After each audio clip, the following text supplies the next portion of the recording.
Hey, Mulerider fans, thanks for tuning into our latest installment of our virtual Homecoming Week series, where we sit down with former Mulerider student athletes to discuss their time at SAU and what they're up to now. Today, I'm glad to be joined by a gentleman who's a former Mulerider baseball player and now has 260 career wins as a collegiate basketball coach.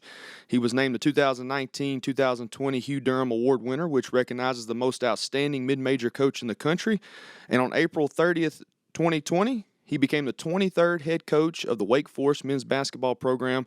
Proud to be joined with Mr. Steve Forbes. Coach, thanks for taking time out of your day to join us. Jacob, thanks for having me. It's an honor to be here and speak to you today. A couple of years ago, I had the opportunity to come back and speak at the Mulespies, and I'm sure when I spoke, people were probably wondering, how in the heck is this guy a Division I head basketball coach, and he didn't even play basketball at SAU? He was a baseball player.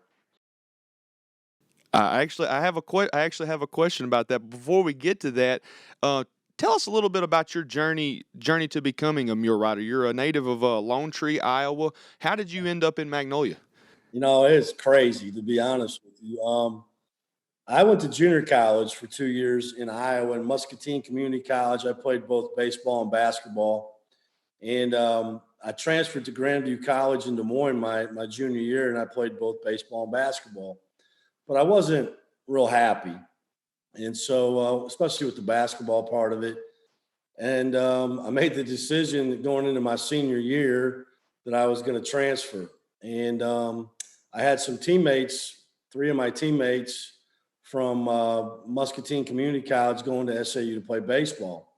And so I called my junior college baseball coach, told him I was thinking about leaving. And like 10 minutes later, Steve Goodhart called me. And so I came to SAU sight unseen, never seen it, Oh, never wow. been there. I just followed 3 of my younger teammates to Magnolia. Now, I didn't make my parents extremely happy. I had a full scholarship playing basketball, and I took a job. Went to SAU and went there on work study and picked up trash for Rip Powell and played baseball. So it's probably not something that most people would do. I took a leap of faith, but I've done that a lot in my life, and it's always paid off. Yes, sir. We're definitely glad you took that leap of faith for sure. It's homecoming week, so when you think of homecoming at SAU, do you have any specific memories that really come to mind? Oh yeah. I married Janetta Stevens from Spring Hill, Louisiana. I met my wife at SAU, and that was homecoming week, 1986, I believe. That was the first time I went on a date with my wife. Wow. And the crazy thing about it is I didn't go to homecoming with her, right? I wasn't her date, I guess. So I woke up on Saturday morning, and this was before you had mule gating and all the great things that go with SAU football now. So I woke up in Tally, and I remember it was a hot day. I put on a pair of shorts, some flip-flops, and a T-shirt, and I went to the football game. And I walked in the stadium, and everybody was in a suit and tie and dresses. I mean, I was totally underdressed for a football game. So I remember that vividly. And then I remember the next year, I returned from my 5th year to student teach, and my wife was on the homecoming court. So I went to the football game in a full suit and tie and was her escort. So that was probably the only time in my life I've ever been to a football game in a suit and tie. Like you said, I know it was shorts and flip flops the first go around, but I think you nailed it. I think you nailed it the second time around for sure. I've always been a good recruiter, and I did a pretty good job, obviously recruiting my wife, and she's been with me through the whole journey, starting in Magnolia, all the way to Tobacco Road now at Wake Forest. That's great. That's great, Coach. When you think about your time at SAU and the times you spend in Magnolia, who was influential to you, whether it was athletically or even academically? Well, academically, I majored in history, or got a social studies BSc basically. David Sixby would be somebody that had a lot of influence on me as far as the history program was concerned. Uh, just a very intelligent man and made you think. I can remember taking Russian history from him, and the final was one question, and it was a compare and contrast question. And I think I wrote 7 or 8 blue books that day. Um, we had to do it in chronological order, and you had to spell everything. He took off for spelling in Russian history. So I always really enjoyed my interaction with him. There's some other instructors, Tom Forgy, Leo Carson Davis, were guys that were very just challenged me thinking wise. Athletically, obviously Steve Goodhart. I wouldn't have been at SAU if it wasn't for him, and we have a lifelong relationship. But WT Watson really took me under his wing, and he hired me as the SID after I got married. He paid me a whopping $6,000 a year with no benefits, and but he got me going. And then Monroe Ingram was awesome to me, and I didn't play basketball, but he knew I wanted to coach. He knew I loved basketball. And the year prior to me being the SID, I was a student teacher at McNeil under his wife, Lou. And then I was SID the one year that they went to Kansas City to the NAI national tournament. And then Monroe and I and his family have a lifelong relationship. And when I was at Tennessee, I would see Coach Ingram, every SEC tournament. Jim Mark and Clark, they would bring Coach to the tournament. So I'd always get to talk to him. And anytime I came back to visit, I'd always talk to him. When I started out recruiting, I always came to the SAU high school tournament there before Christmas. And so even though I didn't play, Coach Ingram always supported my dream of being a basketball coach, and I'll never forget that. Coach, thank you for sharing that, because in the position I'm in, a lot of times with the work we do, with looking through the archives, we see the names pop up, the Rip Powells, the W.T. Watsons, the Monroe Ingrams, and you kind of, obviously you didn't get to, meet any of them, but from the standpoint, they kind of have this, I don't know what I'm trying to say. Just this, I don't want to say Well, godlike, but they just have this well, stature about them, and to be able to talk with you and you to share that about what they meant to you, that's pretty special. and Rip was like that. Rip was retired from coaching, but he was in charge of the work study program. And I promise you, if you didn't pick up your trash before 8 a.m., he's knocking on your door. That's right. And then when one time I remember he left town for a week. And so he asked me to house sit for him in the middle of the summer. And he had all these catfish ponds out there, and I had to go feed his catfish every night. And I remember a big dead snake out there, and I was scared to death to even go out there and feed his catfish. But there was no way I was going to let Rip Powell down. That's right. So those people are very influential people. And even though, like I said, Coach Ingram, Coach Watson, Coach Powell, I never played for them, but they left an indelible mark on me as a person. That's great, Coach. Thank you. Thinking back to your time on the baseball field, the 1987 Mulerider baseball team, 46-7 overall, 25-1 AIC play. You won the AIC title, NAIA District 17 title, finished third in the World Series. When you think of historic teams at SAU, that's the one that's at the top. What are some of your memories from that season? The competitiveness of the team. I've been on a lot of teams. I've been around a lot of championships. It's probably the most competitive team I've ever been a part of. Even when we played inter squad, we tried to beat each other. I can remember playing a fall World Series game, best out of 7, and I threw at one of my Bob Block played at Muscatine with me, Steve Lebo, Bruce Ludlow, and I remember I threw at my own teammate. Pat Jones is probably the most competitive person maybe I've ever been around. He's had a storied career in Major League Baseball, but he was our Certainly. shortstop. And we competed on the field. We played hard. We fought hard. Sometimes we fought each other, but it was always for the benefit of the team. And it was just a great team. We had some unbelievable wins, and then to make that run in the World Series was a lifelong memory. We got put in the Hall of Fame a couple years ago. Our team, we were the first team Yes, in the sir. history of the school to go in the Hall of Fame. And I think the one thing it taught me about coaching was you have to play a role. Not everybody can be the star, and I definitely wasn't the star on that team. I was a role player, and Larry Lundeen, Jeff Nichols were our starting pitchers, and we had a plethora of really good players. And so I remember for me, it was just finding a way I could help the team to win. Coach, before we get into kind of your coaching career, I've got to ask this, and if for anybody, it's for myself. But what was that? And you alluded to it earlier. But what was that 1 year like as the sports information director at SAU? I loved it. It was great. But, I was a SID in the time they didn't even have computers. Sure. So you had to type on a selectric typewriter every press release. Whew. You had to do all the stats by hand. You had to tally them by hand by a calculator. So it was a lot of work. Ken Sibley and Dan Gregory and Jeff Harrington were unbelievable to me. They helped me a ton, during that time. Even Harold Jameson, those guys were wonderful to me.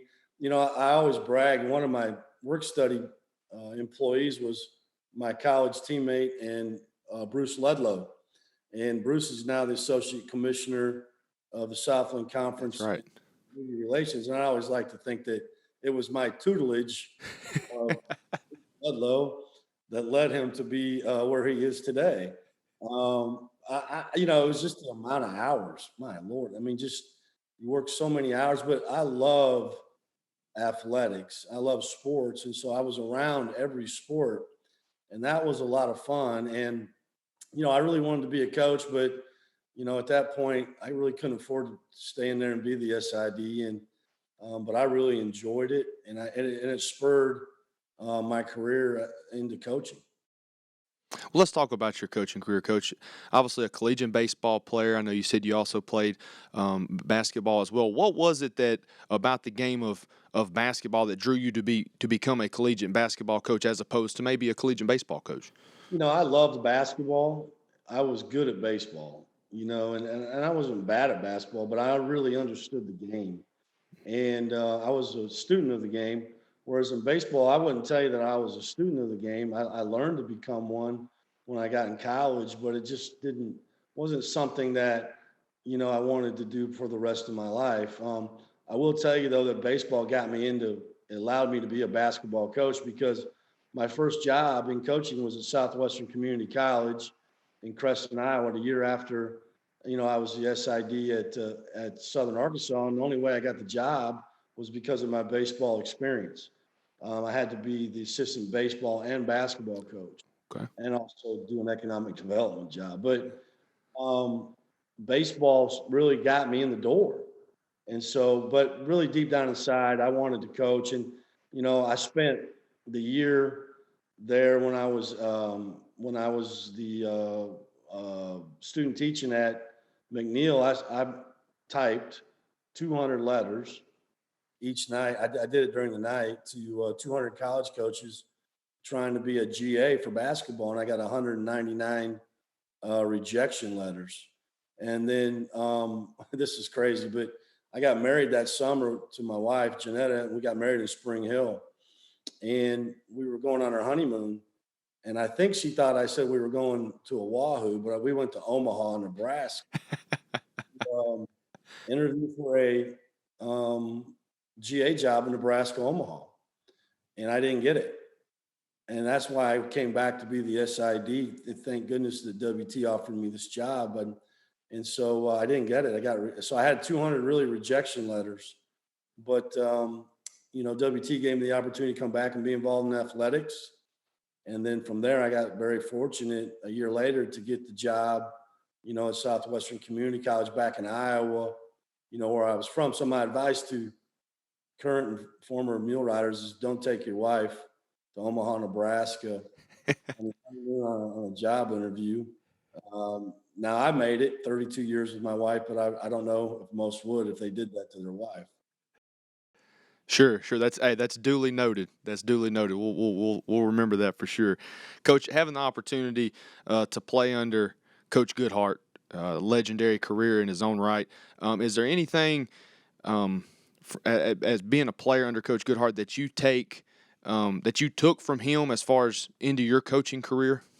Yeah, a couple things. Number one is his attention to detail. I don't think there was anything that we didn't do in practice that happened in a game. He had tremendous attention to detail, the little things, the nuances of the game. We just didn't show up and hit and pitch. I mean, we had a lot of drills, and just he went over all kinds of situations every day in practice, that we had to be prepared for. And I think recruiting. I mean, coach understood that good players make good coaches, and he let us play. And I'm the first biggest believer in that is great players make great coaches. And so he assembled a lot of talent, and then he coached them. And he wasn't afraid to coach his best player. And I Mm. think as you get older and you get into coaching, you have to understand if you don't coach your best player, then you can't have a team because the rest of the team is going to follow that player. And so those are some things I think just off the top of my head that Coach Goodhart instilled in me at a young age. And then just to have the opportunity last year, we played at UALR, and he came to the game with a lot of my teammates, and that was very special to me to have the opportunity to not only coach in front of him, but then win the game and then celebrate that afterwards. That was very memorable for me. And coach, like you said, 30 plus years as a collegiate coach. Um, who are some other individuals maybe during your journey that have helped you out? Maybe some mentors or some people that you could always maybe bounce an idea off of or just call and talk about the game. Well, originally, Jacob, growing up, Lute Olson was the basketball coach at the University of Iowa. Now he just passed away, and I think most people probably remember him as the head coach at Arizona. But Arizona. Hmm. he came to Iowa. I was at a very, influential age. I was in elementary school, headed towards junior high, and just falling in love with Iowa basketball really influenced me.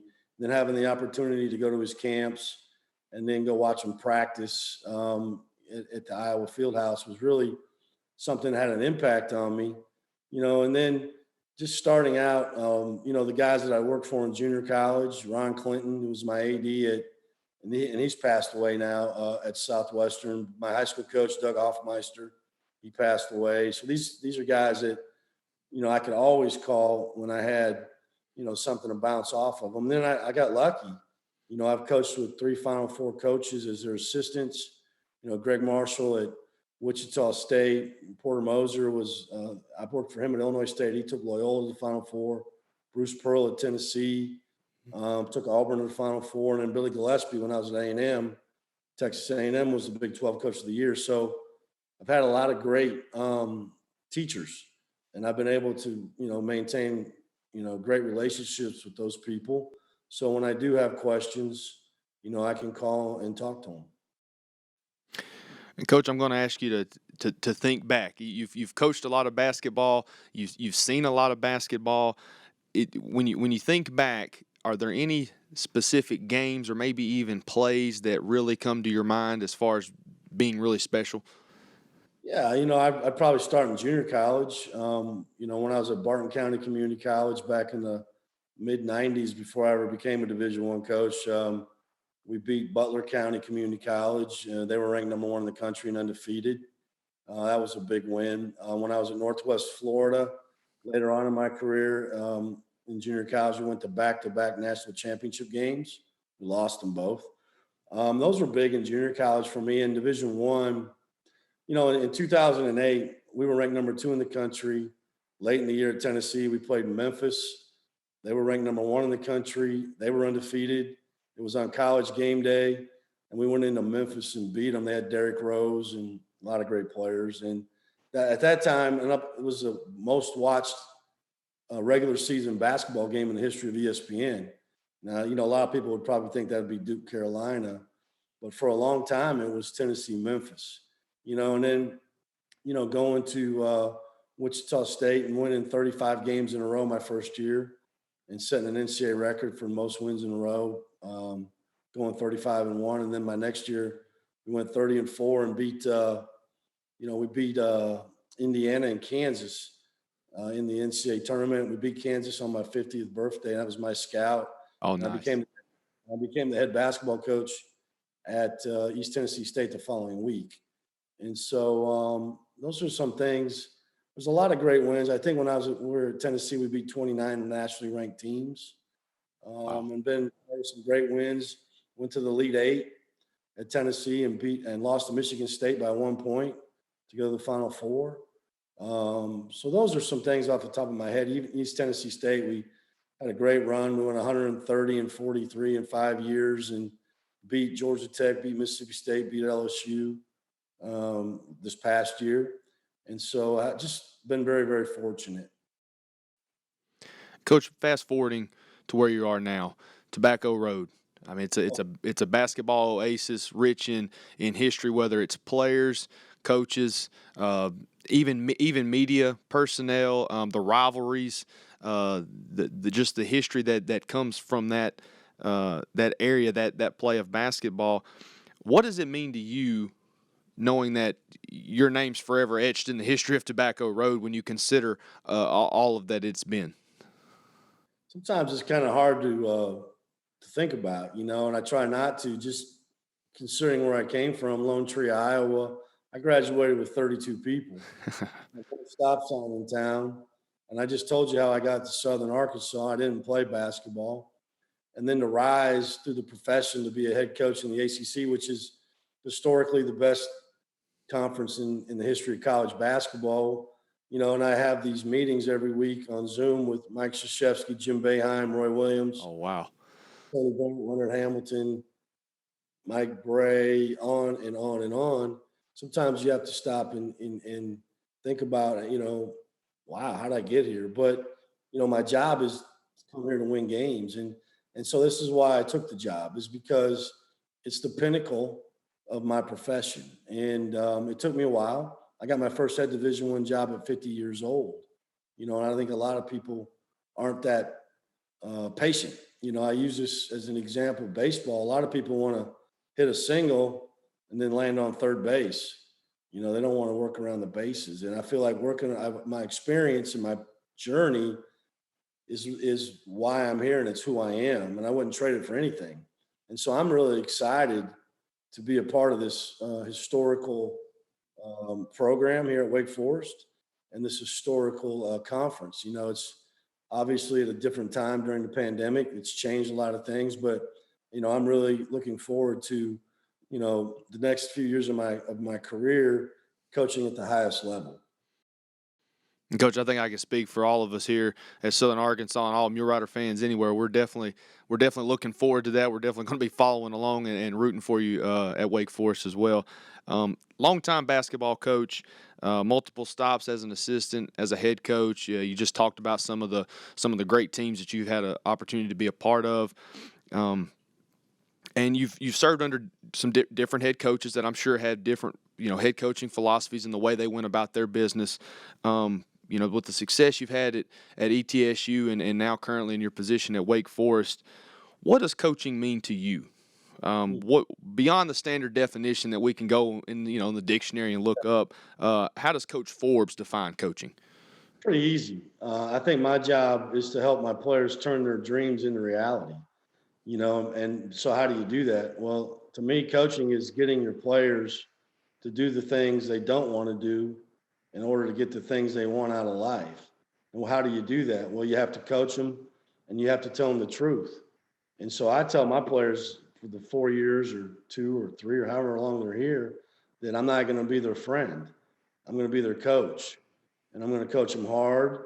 And I'm going to tell them the truth every day. And sometimes the truth hurts. My biggest fear as a coach is that 10 years from now, when I'm at one of my players' weddings or just at a reunion, that they tell me that, hey, coach, if you would have coached me or our team a little bit harder, we might have been better. I'm not going to ever give them that excuse. And so to me, that's what coaching is. I think sometimes X's and O's are a little overrated. It's getting your players to do the things they didn't think they could do, to get outside their comfort zone and reach their maximum potential. Most young people don't know how to do that, and they don't have the vision that I have for them down the road. A lot of people, especially young people, want to see immediate gratification, and they don't understand deferred gratification and the process that it takes to become great.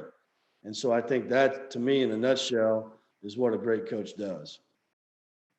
And coach, I think you just probably answered a little bit of it right there. But what advice would you give a young person today that's wanting to start out in coaching, or what is some advice that you used early on that you would pass on? Well, first of all, don't do it for the money. It took me a long time to get to where I make a great. Obviously, I'm doing well now, but I started out.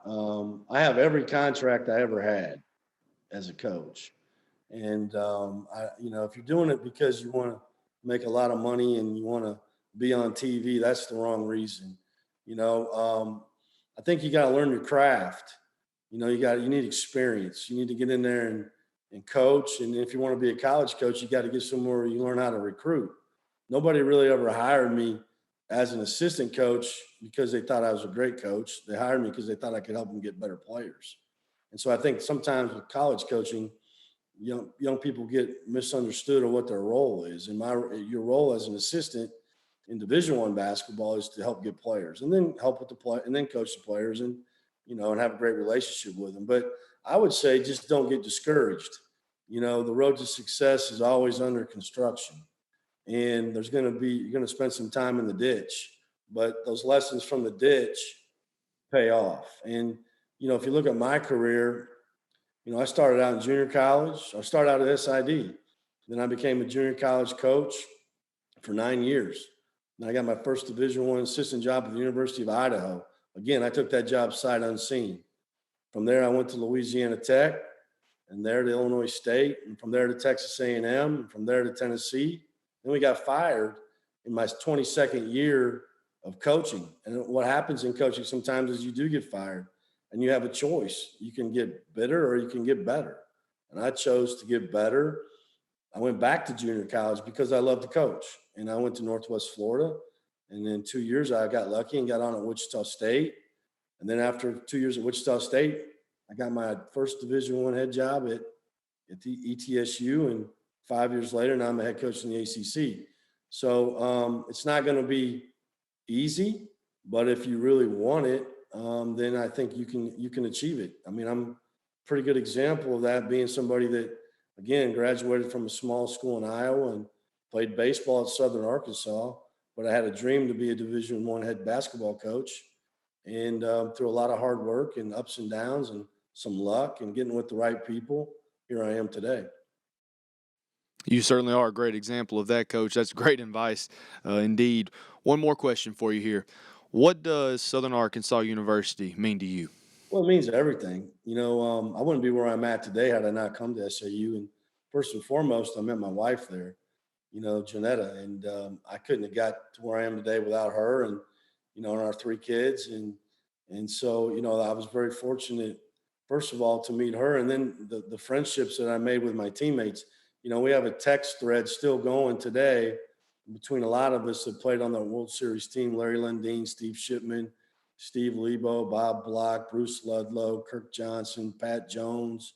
We stay connected, and that's something you can't put a price tag on. And that's something that I really try to instill in my own teams is you have to make your own memories. You have to hang your own banner. And we have that for the rest of our life. No matter what happens, we will always be able to go back to Magnolia and reminisce about what we accomplished, at SAU. And so I think those things are really the most important to me. And then, W.T. Watson just giving me the opportunity to stay in college. After I didn't get a GA job, he threw me a lifeline and said, "Here, be the SID. Well, I'll pay you $6,000. They give you no medical benefits, but My wife taught, she taught first grade or fourth grade at Waldo that year. And we lived in a one-room cabin with no heat.